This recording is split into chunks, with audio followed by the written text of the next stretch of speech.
Students. तो बेटा कल हम लोगों ने हमारा जो गैसीय स्टेट हम लोगों ने स्टार्ट किया था 6-7 दिन पहले चैप्टर। काफ़ी सारे टॉपिक हो चुके हैं, तो आज एक नया टॉपिक डिस्कस करते हैं, दैट इज़ डिफ्यूज़न और रिफ्यूज़न। बेटा डिफ्यूज़न और रिफ्यूज़न का आर से डिफ़ाइन करते हैं। और आपको सबसे इम्पोर्टेंट चीज़ यहाँ पे पता होना चाहिए कि जो डिफ्यूज़न है और इफ्यूज़न है, जो डिफ्यूज़न है उसका नेचर होमोजीनियस होता है, इफ्यूज़न है उसका नेचर हेट्रोजीनियस होता है।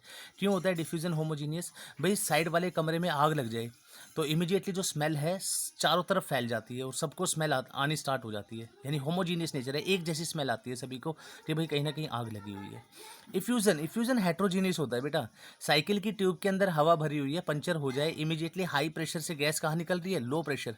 गैस के अंदर तो नेचर कैसा था? होमोजीनियस था गैस का, लेकिन जैसे ही वो एटमॉस्फेयर के अंदर आई, ठीक है ना, एटमॉस्फेयर में तो बहुत सारी गैसेज अवेलेबल है, तो हेट्रो का मतलब क्या होता है? डिफरेंट, एक डिफरेंट एनवायरनमेंट में है, इसलिए इफ्यूजन क्या होता है? हेट्रोजीनियस होता है।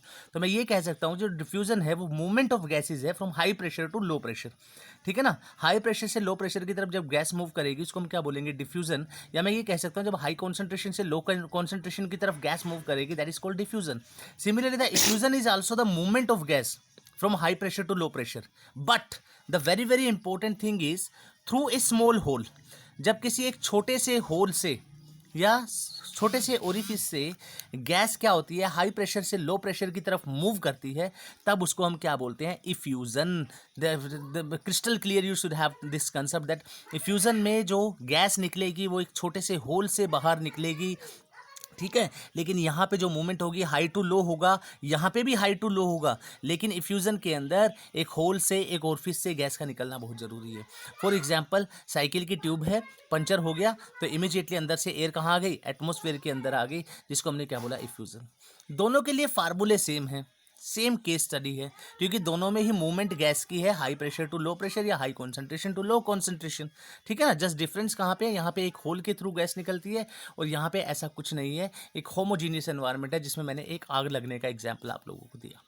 तो केस नंबर 1 ये कहता है कि जो रेट ऑफ डिफ्यूजन, आर मतलब डिफ्यूजन और रिफ्यूजन दोनों के लिए मैं यूज कर रहा हूँ, सेम फार्मूले हैं। जो रेट ऑफ डिफ्यूजन और रिफ्यूजन होगा वो इनवर्सली प्रोपोर्शनल होता है डेंसिटी ऑफ गैस की, यानी गैस की डेंसिटी जितनी ज़्यादा होगी, गैस जितनी ज़्यादा भारी होगी, उसका डिफ्यूजन या इफ्यूजन उतना कम होगा। डेंसिटी जितनी कम होगी, डिफ्यूजन और इफ्यूजन उतना ज़्यादा होगा। अगर मैं दो गैस के लिए कंपेयर करूं तो मेरे पास एक फार्मूला बन जाएगा, R1 by R two is equal to root D2 by D1। R1 is the rate of diffusion और effusion for first gas, R2 is the rate of diffusion और effusion for second gas, similar the D2 is the density of the second gas and D1 is the density of first gas. Case number 2, rate of diffusion और effusion is inversely proportional to the 1 by root m। M is the molecular mass of the gas, and we know that as the molecular mass of the gas is higher, the rate of diffusion or diffusion is lower.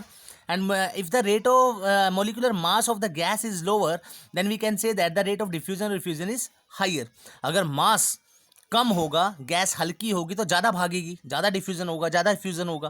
Gas का मास बहुत ज़्यादा होगा, भारी होगी, तो उसका diffusion और diffusion कम होगा। आप एक मोटे और पतले आदमी से समझ सकते हो कि मोटा आदमी ज़्यादा भागेगा या पतला पतला ज़्यादा भागेगा। तो उसी तरह से मॉलिक्यूलर मास जितना कम होगा, डेंसिटी जितनी कम होगी, डिफ्यूज़न और डिफ्यूज़न उतना ही ज़्यादा होगा। If you compare for two gases, then the formula become R1 by R2 is equal to root M2 by M1। M2 is simply the molecular mass of second gas and M1 is the molecular mass of first gas. तो 3 parameter आपको numericals में दिए होंगे, 4th parameter वो पूछेगा, तो easily आप लोग just putting up the formula over there you can calculate the whatever be they asked in the numerical. Case number 3, relation between rate of diffusion, effusion, pressure and density. अब rate of diffusion, effusion और density में relation तो हम लोग निकाल चुके हैं, लेकिन प्रेशर का क्या रिलेशन है? भाई प्रेशर जब बढ़ाएंगे किसी भी गैस के मोलिक्यूल से, मैंने प्रेशर लगाया तो गैस के मोलिक्यूल क्या होंगे? आगे की तरफ भागेंगे, डिफ्यूजन ज़्यादा होगा। प्रेशर कम होगा तो डिफ्यूजन कम होगा, तो इसके मल्टीप्लाई हो जाएगा, यानी R1 by R2 equal to P1 by P2 root D2 by D1।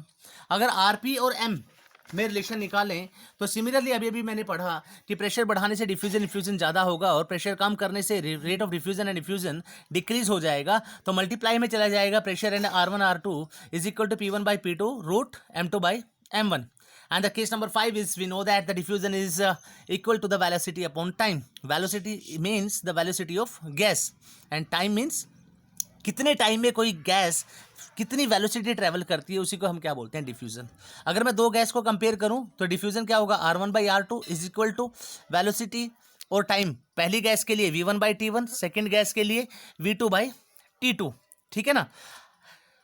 अब यहाँ से मेरे पास बहुत सारे फार्मूले निकल के आएंगे। अगर मैं वेलोसिटी को कांस्टेंट कर दूं तो V1 और V2 क्या हो जाएंगे, नेग्लेक्ट हो जाएंगे, यानी R1/R2 किसके इक्वल आ जाएगा, T2/T1, ठीक है ना। और T2/T1 का मास और डेंसिटी के साथ रिलेशन क्या है, वही, यानी ये T2/T1 किसके इक्वल है, R1/R2, R1/R2 किसके इक्वल था, √M2/M1 या फिर √D2/D1। अगर आपको न्यूमेरिकल में टाइम और मास का रिलेशन दिया हो तो ये फार्मूला लगाएंगे, टाइम और डेंसिटी का रिलेशन दिया हो तो ये फार्मूला लगाएंगे, रेट ऑफ डिफ्यूजन मास का फार्मूला दिया हो तो पीछे वाले फार्मूले लगाएंगे, रेट ऑफ और डेंसिटी का जो भी रिलेशंस आपको दिए हुए हैं, apply that equation and calculate what ever be they asked in the numerical. Similarly at constant time, अगर मैं टाइम को कांस्टेंट कर दूं T1 और T2 को, then R1/R2 is equal to V1/V2, ठीक है ना। और V1/V2 किसके इक्वल है, R1/R2 के, यानी V1/V2 R1/R2 की वैल्यू कितनी होगी, अभी अभी कैलकुलेट की थी हम लोगों ने, M2/M1 एंड √D2/D1, ठीक है। And the last one is Graham's relation. तो हम इस तरह से भी लिख सकते हैं, इस लॉ को हम ग्राहम्स लॉ ऑफ डिफ्यूजन और रिफ्यूजन भी बोलते हैं, ग्राहम ने, साइंटिस्ट ने दिया था। तो एक रिलेशन हमारे पास नंबर ऑफ मोल्स को लेके आता है कि N1/N2 जो होगा वो इक्वल होगा किसके, √M2/M1 के। अब नंबर ऑफ मोल की वैल्यू क्या होती है, weight by molecular weight, second gas के लिए weight by molecular weight equal to M2/M1। तो मेरे पास एक इक्वेशन आ जाएगी यहाँ पे, और ये पूरी टर्म इक्वल होती है L1/L2 इक्वल टू M2/M1, यानी length travelled by gas 1 and the length travelled by gas 2। तो जहाँ पर भी 1 सबस्क्रिप्ट यहाँ पे है, that is for the first gas and 2 for the second gas. R for the rate of diffusion and effusion, P is for the pressure, M is for the molecular mass, D is for the density, V is for the velocity and T is for the time। And जो भी आपको दिया हो numericals में note करो and formula apply करना है। Very very simple and very very important numericals. और पता होना चाहिए डिफ्यूजन जो है होमोजीनियस है हमारा, और रिफ्यूजन जो है हेट्रोजीनियस है। जेईई मेंस के अंदर पूछा गया क्वेश्चंस है, स्टेटमेंट क्वेश्चंस भी वहाँ पे आते हैं, जहाँ पे पूछा गया था कि इफ्यूजन का नेचर कैसा होता है, सॉरी डिफ्यूजन का नेचर कैसा होता है, that is homogeneous in nature. So that is the correct answer. So it's okay बेटा, thank you very much, thank you.